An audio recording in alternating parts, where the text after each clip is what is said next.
ஒரு அழகான காட்டுல ஓநாய், கிளி, வாத்து 3 பேரும் நண்பர்களா வாழ்ந்துட்டு இருந்தாங்க.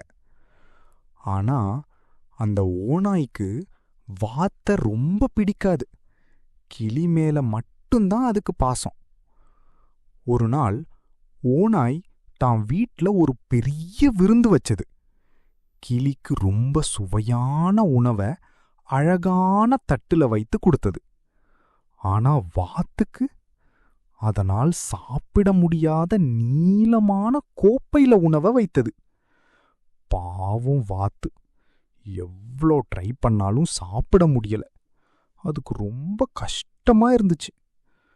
கொஞ்ச நாள் கழிச்சு வாத்தும் ஒரு விருந்து வச்சது. இந்த தடவை கிளிக்கு நல்ல தட்டுல உணவு வைத்தது. ஆனா ஓநாய்க்கு அதனால் சாப்பிட முடியாத ஒரு பெரிய ஜாடியில உணவை வைத்தது. இப்போ ஓநாய்க்கு தான் சாப்பிட முடியாம போச்சு. அப்போதான் அதுக்கு புரிஞ்சது, நாம் மத்தவங்களை எப்படி நடத்துறோமோ அதே மாதிரிதான் நமக்கும் திரும்பி வரும். கொஞ்ச நாள் கழிச்சு கிளியுமா ஒரு விருந்து வச்சது. அது என்ன பண்ணுச்சு தெரியுமா? வாத்துக்கும் ஓநாய்க்கும் 2 பேருக்கும் சாப்பிட ஈஸியா இருக்கிற மாதிரி அழகான கோப்பையில உணவை வைத்தது.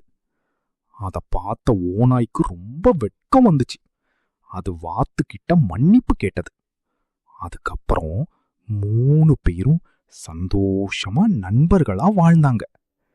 மத்தவங்களை எப்படி நடத்துறோமோ அதே நமக்கும் திரும்பி வரும்.